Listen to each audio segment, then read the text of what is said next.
سلام. اليوم باغي نهضر على الاو تي اف، شنو هو الدور ديالهم ولاش كيليقوا وعلاش خصنا نكونوا مسوقين ولاش هادشي كامل.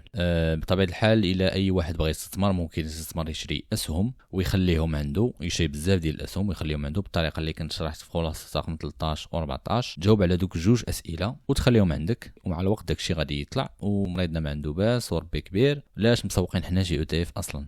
الجواب هو ان الاو تي اف هي واحد الحاجه اللي كتشريها وكتمكن لك انك تستثمر في اقتصاد ديال اكبر شركات ولا احسن شركات في شي دوله. هذا هو الدور ديال الاو تي اف. ولكن واش هذه العمليه ما تقدرش ديرها انت راسك؟ تشري شركات ديال احسن دوله وصافي وسالينا؟ علاش غتشري او تي اف اللي كيدير لك هذه العمليه بطريقه غير مباشره؟ الجواب هو ان ممكن تشري نتايا شركات بزاف، ولكن السؤال اللي غادي يواجهك ولا بزاف الاسئله اللي غادي يواجهوك هو اول سؤال هو اشنو غتشري؟ واش تشري 50 احسن شركه ديال شي دوله ولا 100 ولا 200 ولا 300 ولا شحال؟ السؤال الثاني اللي غادي يواجهك هو اشنو معني ديك احسن؟ واش احسن وحدين فاش؟ واش اللي عندهم بزاف ديال الخدامه مثلا؟ واش اللي كيديروا بزاف ديال الارباح؟ واش اللي عندهم وجود في بزاف ديال الدول؟ واش اللي عندهم استثمارات كبيره؟ هذيك احسن ماشي سهل انك تحددها، ماشي سهل تقول اوكي غادي ناخذ 50 احسن شركه وصافي مريضنا ما عنده باس وسالينا. والسؤال الثالث اللي غادي يواجهك اللي هو صعب من السؤال الاول والثاني هو شحال غنشري من كل شركه؟ واش غنشري واحد النسبه نفسها لكاع الشركات كاملين؟ واش شي شركات غنعطيهم نسبه اكثر من شركات اخرين؟ واش هذه طريقه مزيانه باش دير هادشي كامل؟ كيف ما قلت الجواب عطيته لك في الاول اللي هو الاو تي اف. الاو تي اف بكل بساطه كيمكن لك انك تستثمر في اقتصاد ديال احسن شركات بلا ما تسال هاد الاسئله كاملين. علاش؟ حيت الاو تي اف كيدير هادشي بلاصتك. الاو تي اف كيفاش كيدير هادشي بلاصتك؟ حيت الاو تي اف كيستثمر في مؤشر. في الحاله العاديه اي او تي اف كيمكن لك انك تستثمر في شي مؤشر. ولا بغيتي تعرف شنو هو الفكره ديال المؤشر وشنو هي العلاقه ديالها في الاقتصاد وشنو هي العلاقه ديالها بزاف الحوايج في شي دوله، هضرت على مؤشر ديال التضخم في خلاصات رقم 17 كنظن. والمؤشرات هما شي حاجه مهمه بزاف في الاقتصاد ديال شي دوله اللي كيعطي واحد الفكره على واش شي حاجه غادي مزيان ولا ما غاديش مزيان. كيتبع واش شي حاجه غاديه في المنحى الصحيح ولا ما غاديش في المنحى الصحيح. مثلا بغينا نهضروا على المؤشرات ديال احسن شركات في شي دوله، مثلا بغينا نهضروا على المغرب فكاين جوج مؤشرات كبار اللي هما المادكس وهما المازي والمادكس كيتبعوا احسن شركات مغربيه وكيحسبوا الاداء ديالهم، كيتبعوا الاداء ديالهم. الا دوك الشركات طلعوا مزيان فرا الاداء فرا المؤشر حتى هو كيطلع، والا دوك الشركات ما غاديينش مزيان فالمؤشر كيهبط. في امريكان كاين بزاف ديال المؤشرات اللي مشهورين بزاف هو الاس ان بي 500 اللي كيتبع الاقتصاد ديال 500 احسن شركات امريكيه وكيعرف لك حتى شنو هي ديك احسن اين شركات عنده وعلاش شراهم وشنو هو الوزن ديال كل شركه في المؤشر. وهذا الشيء اللي غنهضر عليه هنايا، داك الوزن وداك الشيء كامل غادي نهضر عليه من بعد. وفرنسا في الاخر عندك الكاك 40 اللي هو المؤشر ديال 40 احسن شركه فرنسيه اللي ممكن تستثمر فيه. هاد المؤشرات كما قلت كلهم كيخليوك تعرف الاقتصاد واش غادي مزيان ولا ما غاديش مزيان. ولكن الا بغيتي انت ديرها راسك غادي تواجه مع الاسئله اللي كنشرح لك ديك الساعه، والحل كان هو الاو تي اف. ولكن هاد المؤشرات اشنو كيحسبوا؟ عندك رقم واحد باش يقول لك واش الشركات كيف ما قلت الاداء ديالهم غادي مزيان ولا ما غاديش مزيان. الا داك الرقم طلع فراه كيكون غادي مزيان، الا داك الرقم هبط كيكون ما غاديش مزيان. فكل مؤشر باش يصوب داك الرقم اللي هضرت عليه فعنده واحد القفه ديال الشركات. الا قلنا المؤشر مثلا هو الاس ان بي 500 فراه اس ان بي 500 عنده واحد القفه ديال احسن 500 شركه امريكيه. كيفاش هو كيعرف ديك احسن؟ بكل بساطه كيعرف احسن من الكاب ديال الشركه. شنو هو الكاب؟ هو الا شديتي جميع الاسهم ديال الشركه وضربتيهم الثمن ديالهم دابا كتلقى واحد الرقم. الا رتبتي بزاف ديال الشركات على حسب داك الرقم يعني شحال كيسواو في السوق بطريقه غير مباشره، هذا هو الكاب. فرا الاس ان بي كيجمع الشركات اللي عندهم احسن قيمه في السوق في ديك القفه، ولكن ما كيجمعهمش بكلهم بحال حيت ديك 500 شركه ماشي كلهم بحال ما عندهمش نفس الكاب وما عندهمش نفس القيمه في السوق. يعني في ديك القفه كنلقاو ان الاس ان بي 500 جامع 500 احسن شركه، وكل شركه على حسب القيمه ديالها اعطيها واحد الوزن اللي هو مختلف على الشركات الاخرين. فمثلا الا كانت شركه وحده الكاب ديالها كبر من الشركات الاخرين فراه الوزن ديالها في داك القفه كتكون كتر، والعكس صحيح. الا كانت شركه القيمه ديالها قل من كاع الشركات الاخرين فراه الوزن ديالها في ديك القفه كيكون قل.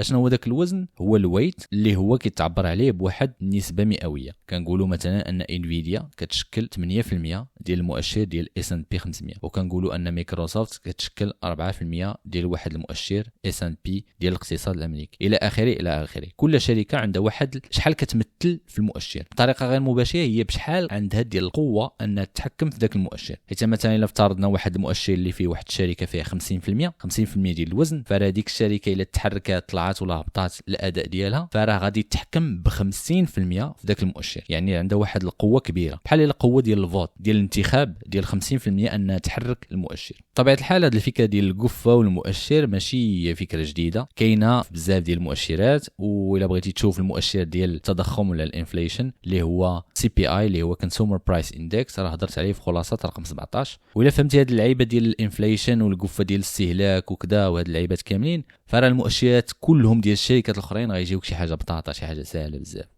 فبخلاصه المؤشر اللي كيتبع احسن شركات هو مكون من واحد القفه اللي فيها احسن شركات على حسب الكاب ديالهم ولا على حسب القيمه ديال السوق ديالهم. كل ما كانت الشركه عندها قيمه سوقيه كبيره كل ما كان عندها وزن كبير في ديك القفه. ملي كنصوبوا ديك القفه الاداءات في ديك القفه كيطلع ويهبط يطلع ويهبط ديال كل شركه، هذه دارت مزيان هذه دارت مزيان، هذه عندها وزن كبير هذه ما عندهاش وزن كبير. الا حسبنا كلشي وعصرناه كنشوفوا المؤشر غادي يتحرك بواحد الطريقه. إلا ديك القفة فيها واحد الشركة اللي الوزن ديالها 25% والأداء ديالها طلع ولا هبط ب 10%، فالمؤشر غادي يتحرك ب 10% مضروبة في 25%. يعني الأداء ديال الشركة اللي هو 10% زائد ولا ناقص مضروب في الوزن أو القوة ديال ديك الشركة أنها تحرك المؤشر اللي هو 25%، وغادي نلقاو 2.5%. يعني الا ديك الشركه طلعت ب 10% فالمؤشر غيطلع ب 2.5%، والا ديك الشركه هبطات ب 10% المؤشر غادي يهبط ب 2.5%. كل ما كان الوزن كبير كل ما كان التاثير في المؤشر كبير. وهذا الشيء اللي بغيت نقول حتى لهنا.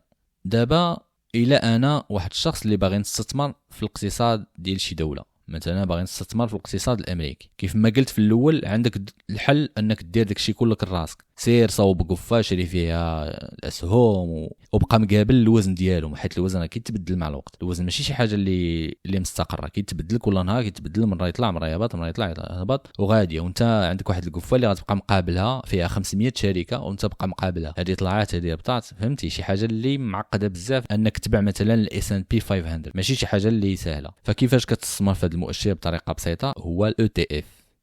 الETF هي واحد الشركه اللي الحرفه ديالها هي كتصاوب ديك القفه ديال واحد المؤشر وكتبقى مقابله ديك القفه مع الوقت. الا طلعات شي حاجه في ديك القفه تطلعها، الا هبطات شي حاجه في ديك القفه تهبطها، وهذيك الشركه كتبيع لك انت الاسهم ديالها هي كشركه. بمعنى ان ديك الشركه عندها واحد الحرفه بحال اي شركه اخرى اللي غنسميوها الفند. الحرفه ديالو هو انه يصوب ديك القفه. هذه العمليه كتسمى ريبليكيشن، كتريبليكيت واحد الاندكس، كتصوب القفه باش تتبع واحد المؤشر. اللي قلنا الا درتي هذه القضيه نتايا فراه غادي يهرب لك، حيت القفه كبيره والوزن كيتبدل وفهمتي بزاف ديال الخدمه، ماشي شي حاجه اللي يقدر اي واحد يديرها. فمقابل ديال ان هاد الشركه صوبت قفه كتبيع لك هي الاسهم ديالها كشركه، وداك السهم هو اللي كيتسمى الETF. فإلا جينا دابا نشوفوا شكون اللي كيمتلك ديك القفه اللي فيها الاسهم اللي حنا باغينا وعاجبانا وكل شيء باش نتبعوا واحد المؤشر، فاللي كيمتلكها هو الETF ماشي نتايا. انت عندك سهم في واحد الشركه اللي كتصاوب واحد القفه ديال الاسهم. هاد القضيه هذه ما واضحاش بزاف الناس كيتحابوا منهم. الا شراو ETF فراه عندهم جميع الشركات اللي كاينين في الهولدينغز اللي هي القفه ديال الETF، وهاد القضيه ماشي صحيحه. اللي كيملك الملكيه ديال ديك القفه ديال داك البورتفوليو هو ملكيه ديال الETF كفند كشركه، وديك الشركه هي عاطك واحد الاسهم ديالها.